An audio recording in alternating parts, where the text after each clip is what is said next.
Здравствуйте! В эфире телеканала программа «Актуальное интервью», в студии Кристина Якупова. Закон о дальневосточном гектаре действует с октября 2016 года. Любой гражданин страны вправе оформить в безвозмездное пользование земельный участок сроком на 5 лет. В настоящее время у многих владельцев гектаров подходит 5-летний срок владения. Как действует закон в настоящее время, какие права и обязанности имеются у владельцев гектаров, мы узнаем у гостя студии Тимура Данилова, прокурора отдела по надзору за исполнением законов в сфере экономики и экологии прокуратуры Якутии. Тимур Романович, здравствуйте. Здравствуйте, Кристина. Кому может быть предоставлен земельный участок в рамках госпрограммы «Дальневосточный гектар»? Не изменились ли условия с начала действия закона? С 1 октября 2016 года на территории нашей республики действует федеральный закон номер 119 о предоставлении земельных участков из государственной и муниципальной собственности, который расположен на территории Дальневосточного федерального округа. Такой участок может быть предоставлен гражданину Российской Федерации однократно, сроком на 5 лет на основании договора безвозмездного пользования. Всего за время действия данной программы предоставлено гражданам более 12 тысяч земельных участков, из которых в настоящее время оформлено чуть более 700 участков. Значит, в основном земельные участки предоставляются из категории земель лесного фонда. Права и обязанности арендаторов, пользователей земельных участков предусмотрены статьей 8 Федерального закона номер 119. Какова процедура предоставления земельных участков в рамках данной программы? Вообще, в соответствии с положениями данного закона, предоставление безвозмездное пользование земельных участков осуществляется органами государственной власти республики и органами местного самоуправления. То есть гражданин может обратиться либо напрямую в уполномоченный орган, либо посредством федеральной информационной системы на Дальний Восток, то есть, в которой содержатся сведения о местоположении земельных участков, где можно выбрать эту территорию, определить границы и там же сразу составить проект земельного участка в электронном виде. А как долго рассматриваются заявления? Вообще по федеральному закону срок не превышает 20 рабочих дней. То есть в течение 20 рабочих дней уполномоченный орган, это орган местного самоуправления, либо орган госвласти республики, как правило, это Министерство экологии Республики Саха-Якутия, рассматривает заявление. Если нет оснований для отказа, заключается договор безвозмездного пользования данным земельным участком. За несвоевременное рассмотрение заявления предусмотрена административная ответственность, предусмотрена статьей 19.9 Кодекса Российской Федерации об административных правонарушениях.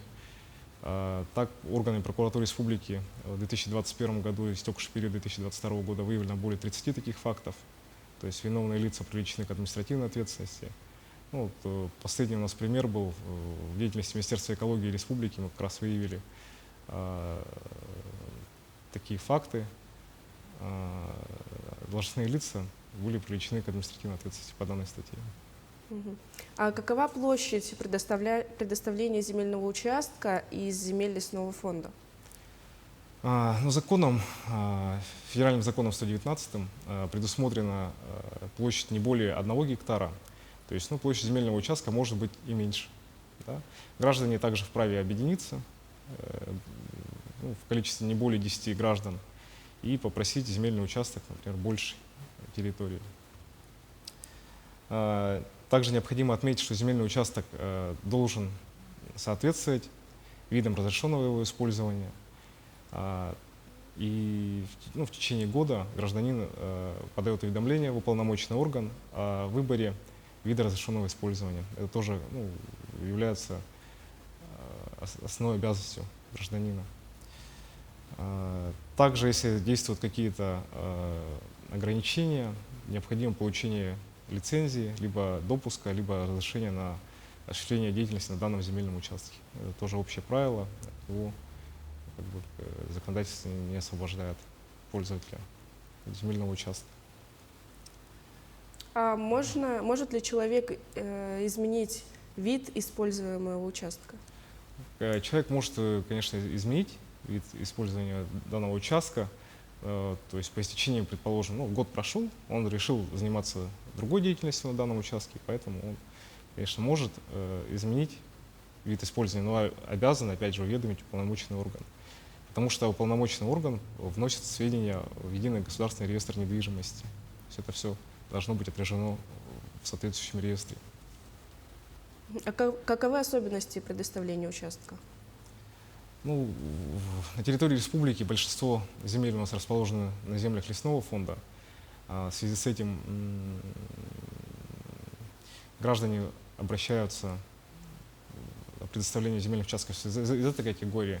Поступило более 8 тысяч таких заявлений за период действия данной программы. Земельный участок из категории земель лесного фонда может быть использован для ведения сельскохозяйственного назначения, заготовки древесины, растений, и иных видов деятельности. И также пользователь должен соблюдать требования статьи 25 Лесного кодекса Российской Федерации, в том числе по лесовосстановлению данного земельного участка.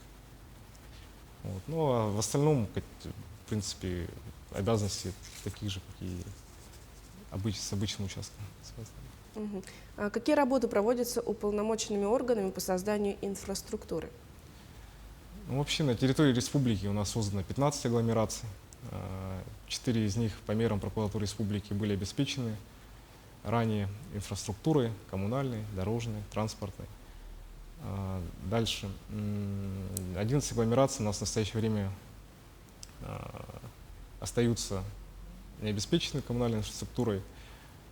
Органы госвласти и местного самоуправления должны обеспечивать, проводить эту работу. В этой связи у нас проводилась недавно проверка в июле. Мы внесли представление ответственным лицам, после которого сейчас приняты меры, разработана дорожная карта. То есть работы в данном направлении организованы, держим этот вопрос на контроле. Угу. А в какой срок уполномоченные органы должны предоставить инфраструктуру? Законодательством это не предусмотрено, конкретные сроки. Написано, что должны обеспечить. То есть мы этот вопрос держим на контроле, опять же.